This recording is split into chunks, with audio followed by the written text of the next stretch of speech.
말씀을 통해서 우리가 함께 잊지 아니하리라 라는 말씀으로 은혜 나누기 원합니다.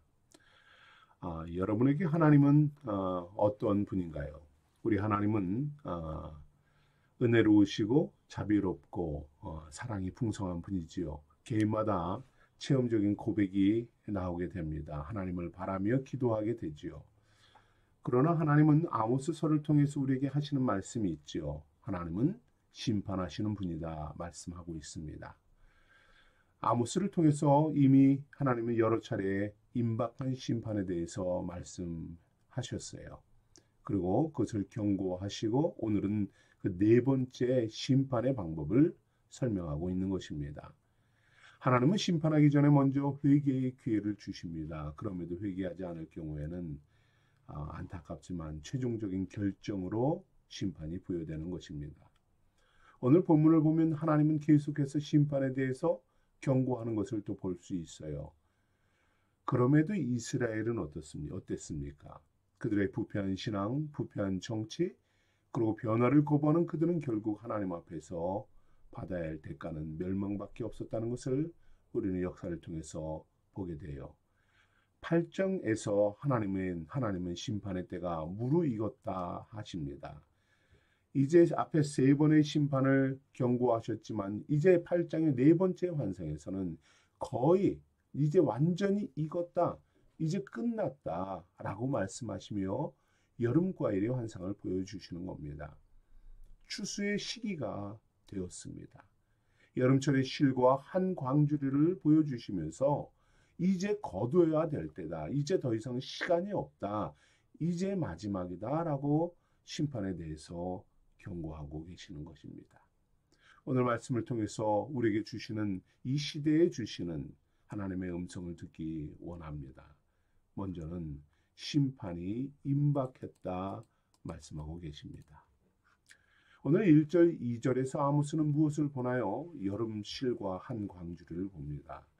광주리 안에는 과일이 정말 잘 익은 것들이 가득 차 있습니다.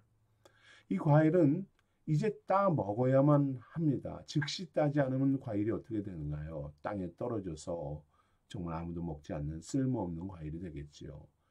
여름 과일의 추수는 이제 임박해 있습니다. 추수가 급한 일이 되었어요. 땅에 떨어지기 전에, 이제 쓸모없어지기 전에 이제 완전히 거두어 드려야 합니다.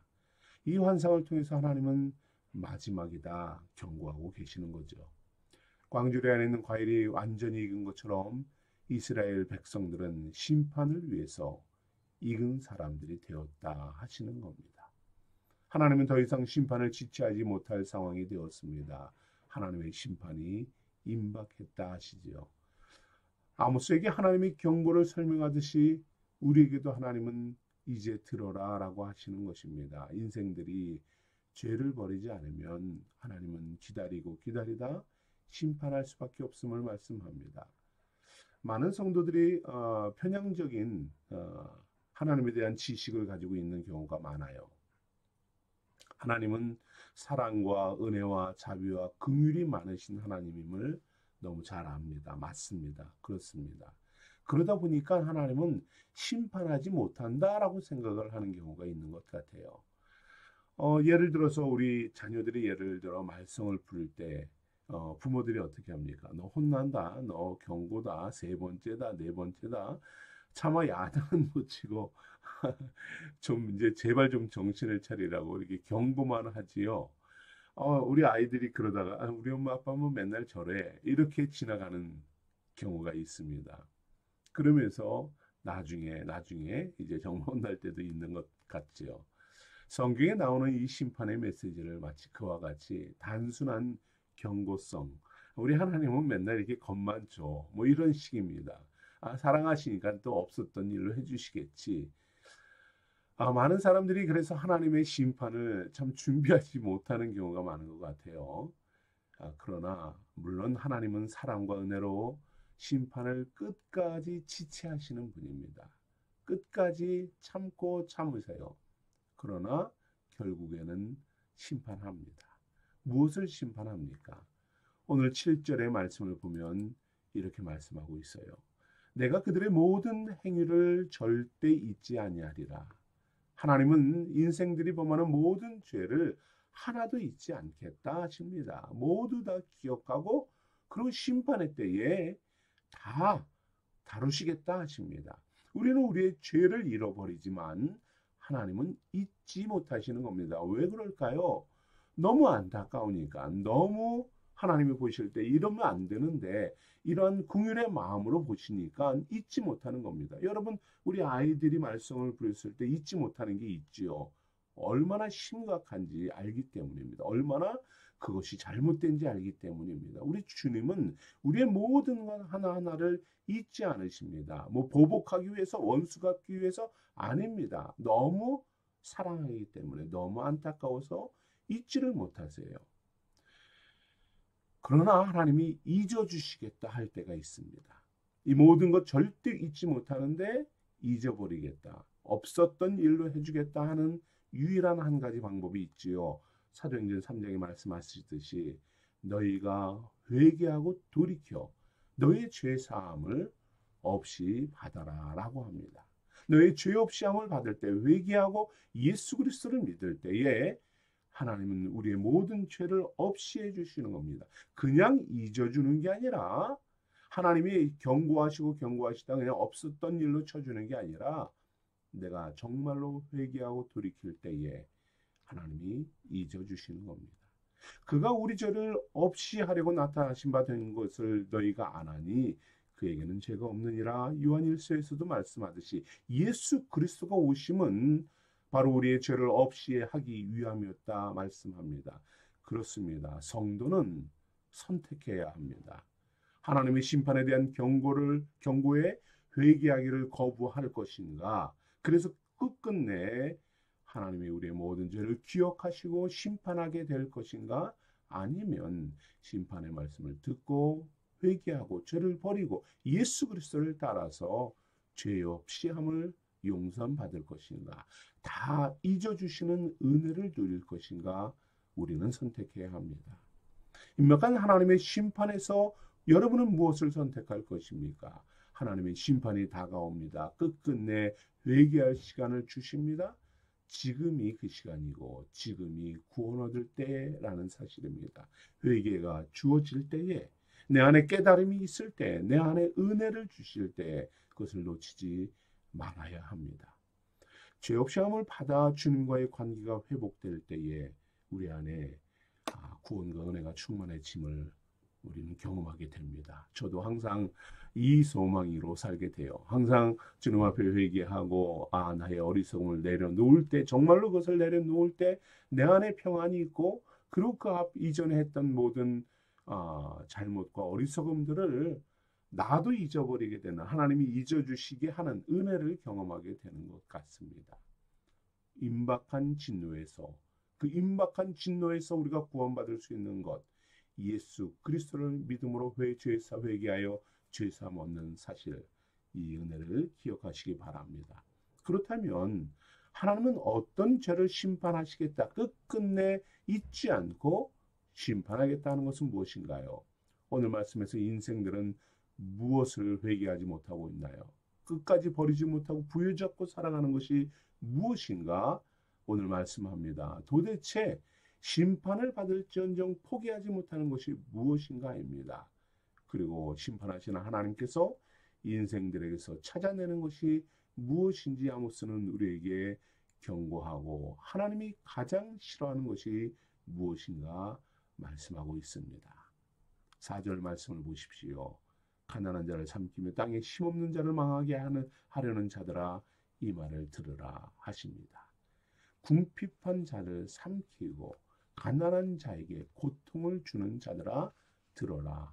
6절에도 보면 은으로 가난한 자를 사며 신 한 켤레로 궁핍한 자를 사서 핍박하는 자들아 합니다. 사람들이 하나님의 말씀보다 세상의 물질과 돈을 사랑하는 죄지요. 사람들보다 돈을, 물질을 따르는 이들입니다. 당시 상인들은 풍요를 누리기 위해서 궁핍한 사람들의 부채를 갚지 못할 때에 그들을 끌고 가서 노예로 삼았습니다. 가난한 사람들을 속이고 노예로 만들고 그들을 더 가난하고 궁핍하고 이용하는 것, 그것이 그들의 삶의 방법이지요.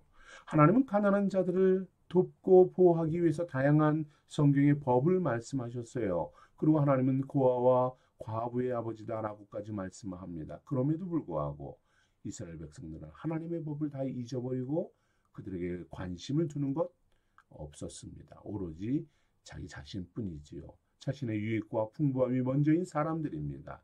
그러니 약자를 괴롭히는 것은 회개거리가 되지 않았던 것입니다. 얼마나 돈을 더 사랑했던지 아모스가 전하는 시대의 사람들은 하나님보다 더 돈을, 물질을 사랑했다 합니다.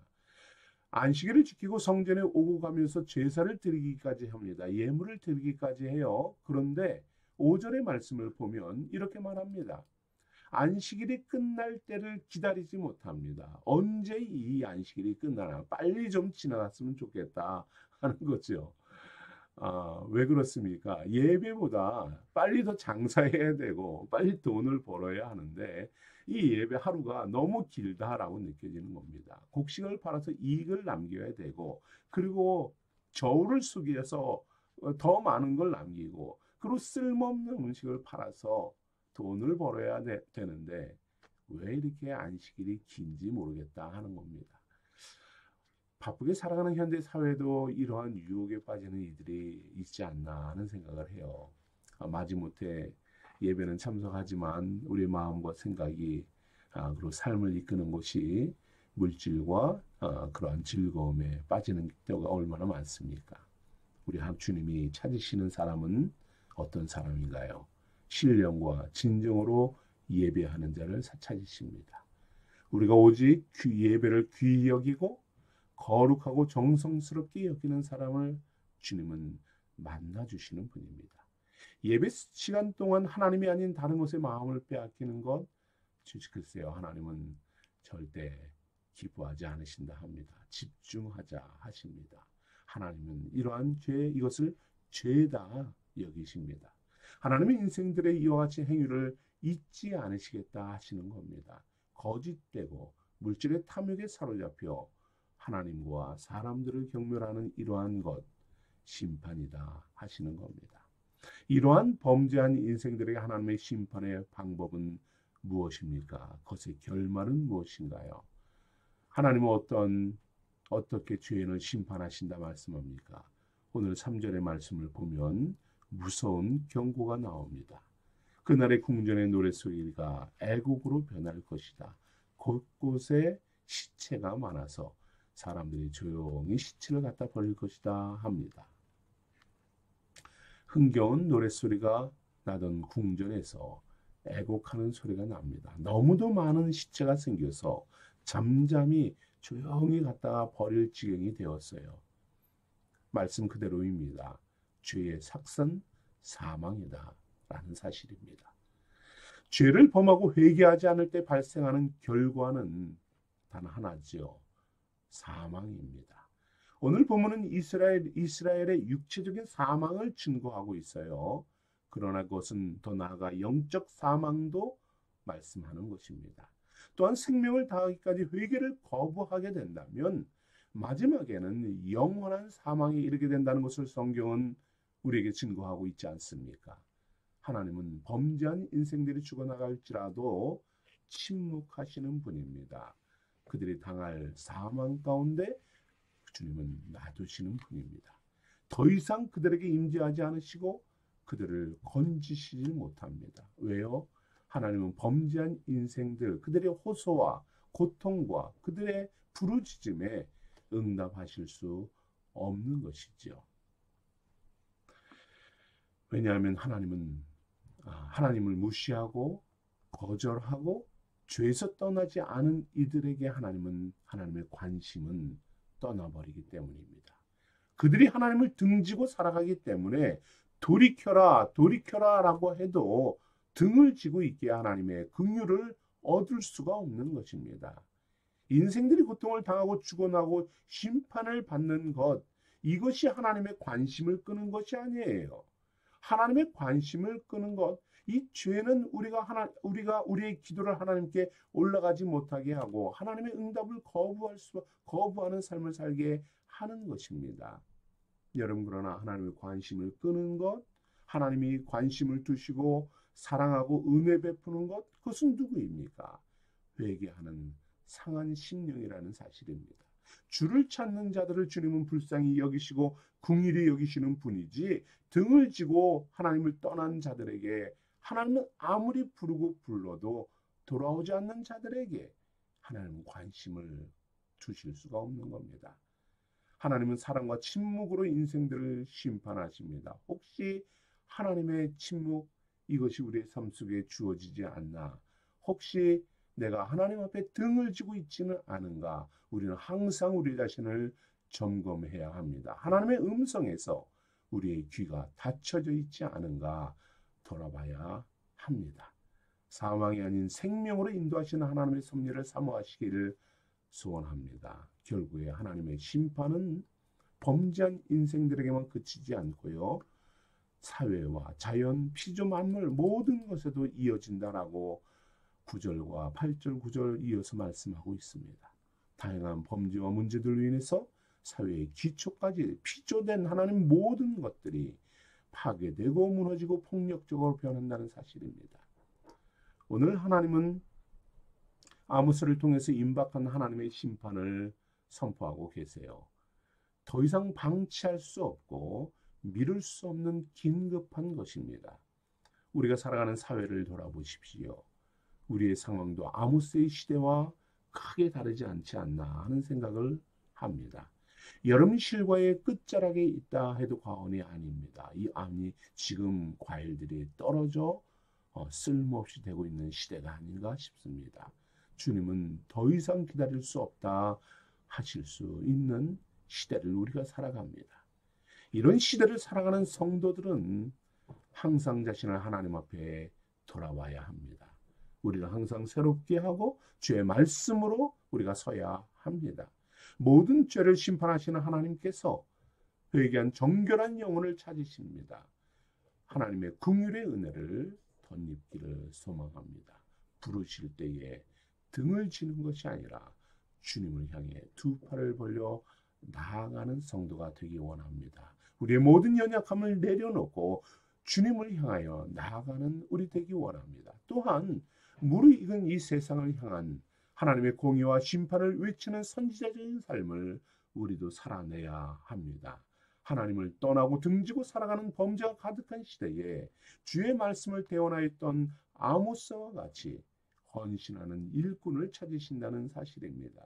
주의 사랑의 말씀으로 우리 주변에 있는 이들에게 그리스도의 사랑을 전하는 겁니다. 구원과 생명의 말씀을 전하는 겁니다. 범죄한 인생들이 돌아올 수 있는 것, 구원할 수 있는 것은 예수 그리스도를 믿음으로 회개하는 것뿐이라는 사실을 전하는 것입니다. 하나님 앞에서 항상 우리 자신을 돌아보고 주의 심판과 구원의 역사를 외치는 우리 생수의 성도들이 되기를 소망합니다. 우리 함께 기도하겠습니다.